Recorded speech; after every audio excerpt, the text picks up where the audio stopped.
Assalamualaikum warahmatullahi wabarakatuh. Perkenalkan, saya Suci Nurul Hasanah dari kelas Ilmu Hukum D semester 6 akan menjelaskan beberapa materi dalam mata kuliah Hukum Laut.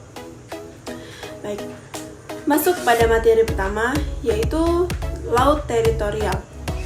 Pengertian dari laut teritorial ini adalah perairan selebar 12 mil laut diukur dari garis pangkal kepulauan di mana Indonesia memiliki kedaulatan penuh atas wilayah laut, dasar laut, subsoil, dan udara di atasnya. Berikut sumber daya alam yang terkandung di dalamnya. Laut teritorial merupakan kedaulatan dari suatu negara sehingga membatasi kebebasan berlayar dan eksplorasi sumber daya alam bagi kapal asing. Berdasarkan Konvensi Hukum Laut pada tahun 1982, merupakan kedaulatan negara atas perairan nasional adalah laut teritorial yang diukur dari garis pangkal 12 mil.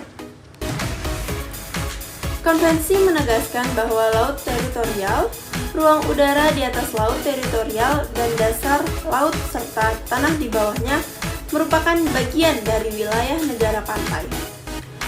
Hal ini ditegaskan pada pasal 2 ayat 1, 2, dan 3 konvensi.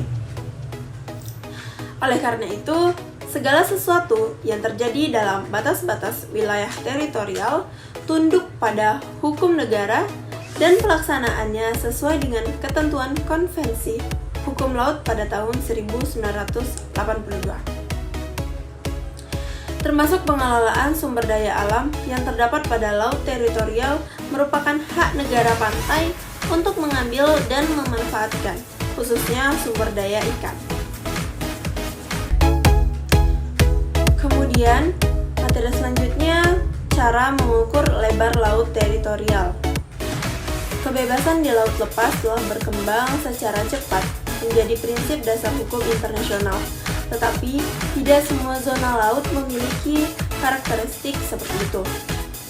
Diperbolehkan bagi negara pantai untuk menentukan sepanjang garis pantainya sebagai bagian dari perairan teritorial atau laut teritorialnya, dan menetapkannya sebagai bagian dari wilayahnya yang tak terpisahkan. Mengingat pentingnya peran laut teritorial sebagai dasar penentuan zona laut, maka laut teritorial telah mengalami banyak perkembangan. Negara pantai dapat menerapkan berbagai fungsi kewenangan dan dapat menikmati hak-hak tertentu. Pertama-tama, untuk menetapkan dari titik pantai sebelah mana batas terluar diukur. Garis pangkal merupakan dasar pengukuran bagi lebar laut yang menentukan lebar laut teritorial suatu negara, juga akan menentukan dasar pengukuran zona maritim lainnya, yaitu ada perairan pedalaman, zona tambahan, perairan kepulauan, zona ekonomi eksklusif, dan batas laut lepas. Garis pangkal adalah garis dari mana batas terluar laut teritorial dan zona laut negara pantai lainnya atau zona tambahan, zona eksklusif, perikanan, dan zona ekonomi eksklusif diukur. Materi yang kedua ada perairan pedalaman. Pengertian perairan pedalaman ini perairan yang terletak ke arah dalam dari garis batas pengukur laut teritorial atau pengukur zona-zona maritim lainnya. Secara umum terdiri dari teluk, muara, dan pelabuhan dan perairan-perairan yang tertutup oleh garis pangkal lurus atau strike baselines. Kemudian ada macam-macam perairan pedalaman. Terdapat beberapa bagian laut yang masuk dalam perairan pedalaman, antara lain yang tadi ada teluk, sungai, kanal, muara, dan pelabuhan. Kemudian ada tata cara pengukuran perairan pedalaman.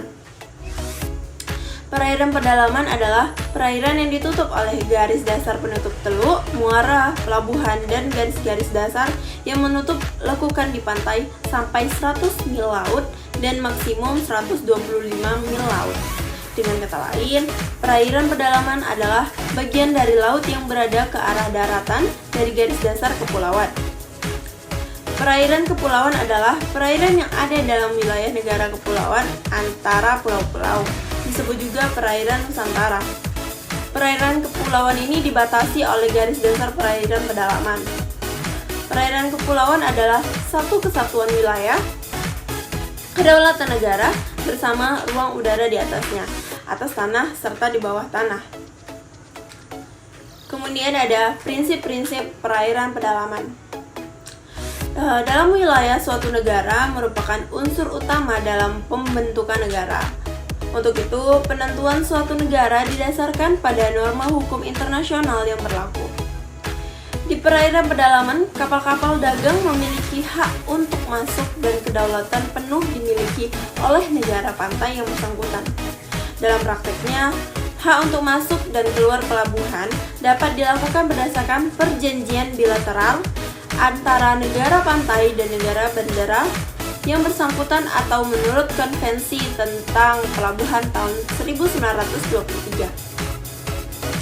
Negara pantai memiliki kedaulatan penuh pada perairan pedalaman atau internal waters, sehingga tidak terdapat hak inocean passage bagi kapal-kapal asing, sebagaimana yang terdapat pada laut teritorial, diatur dalam pasal 211 ayat 3. Kemudian ada status hukum perairan pedalaman. Negara pantai menikmati kedaulatan teritorial penuh atas perairan pedalaman. Akibatnya, tidak ada hak lintas damai seperti yang ada di laut teritorial.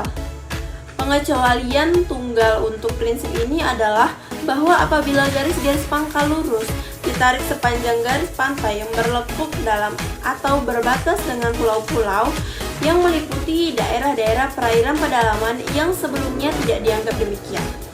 Hak lintas damai terus ada melalui daerah-daerah yang baru, perairan tertutup. Kemudian ada hak negara terhadap perairan pedalaman. Dengan memasuki pelabuhan negara asing, suatu kapal dikatakan telah meletakkan dirinya ke dalam yurisdiksi negara pantai tersebut. Dengan demikian, negara tersebut dapat menegakkan hukumnya terhadap kapal tersebut dan semua yang ada di kapal tersebut dengan memperhatikan aturan-aturan hukum internasional tentang kekebalan diplomatik yang akan timbul berkenaan dengan kapal perang. Tetapi prinsip negara bendera, maka negara pantai hanya akan menegakkan hukumnya jika kepentingan nasionalnya terkena dampaknya. Materi yang terakhir ada zona tambahan. Pengertian zona tambahan secara tradisional adalah bagian dari laut lepas, tetapi negara dapat melakukan fungsi-fungsi tertentu. Di dalam Konvensi Hukum Laut pada tahun 1982, ada perubahan pandangan mengenai konsep jalur tambahan, yaitu jalur tambahan tidak lagi sebagai zona lepas. Di sisi lain, jalur tambahan tidak dapat disamakan dengan laut teritorial. Pada pasal 33 ayat 1 dan 2 Konvensi Hukum Laut pada tahun 1982 mengatur bahwa zona tambahan adalah suatu zona perairan yang berbatasan dengan laut teritorial yang lebar maksimumnya adalah 24 mil laut diukur dari garis pangkal dari mana lebar laut teritorial diukur, dan wewenang negara pantai terhadap zona tambahan berdasarkan pasal tersebut bahwa negara pantai dapat melaksanakan pengawasan-pengawasan yang diperlukan untuk mencegah pelanggaran peraturan-peraturan perundang-undangan bea cukai, fiskal, imigrasi, atau sanitar di dalam wilayah atau laut teritorialnya. Perkembangan pengaturan zona tambahan dalam hukum laut menurut Undang-Undang Nomor 43 Tahun 2008 tentang wilayah negara, pemerintah berwenang untuk melaksanakan pengawasan di zona tambahan yang diperlukan untuk mencegah pelanggaran dan menghukum pelanggaran peraturan perundang-undangan di bidang bea cukai, fiskal, imigrasi, atau sanitar di dalam wilayah negara atau laut teritorial. Hanya saja, peraturan hukum nasional belum mengatur mengenai rezim zona tambahan sebagaimana dipersyaratkan oleh pasal 33 UNCLOS 1982. Akibat dari kekosongan hukum tersebut, pembuatan undang-undang zona tambahan perlu dilakukan, diikuti pula revisi terhadap Undang-Undang Nomor 6 Tahun 2011 tentang keimigrasian dan undang-undang lainnya yang terkait karena belum dimasukkannya wilayah zona tambahan dalam undang-undang tersebut. Dampaknya bukan sekadar mengisi kekosongan di dalam konteks hukum laut, tetapi juga berimbas pada upaya untuk menanggulangi kejahatan penyelundupan manusia atau people smuggling yang terjadi di kawasan zona tambahan.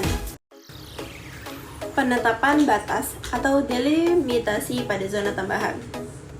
UNCLOS pada tahun 1982 tidak mengatur cara menetapkan atau delimitasi batas perairan zona tambahan bagi negara-negara yang memiliki klaim atas zona tambahan yang tumpang tindih atau overlapping claim, baik secara berdampingan maupun berhadapan. Argumentasi lain mengenai ketiadaan pengaturan mengenai delimitasi ini dalam UNCLOS adalah bahwa zona tambahan bukan suatu maritim zona tersendiri dan merupakan bagian dari pengaturan wilayah hak berdaulat negara di zona ekonomi eksklusif. Kemudian ada kewenangan negara pantai di zona tambahan.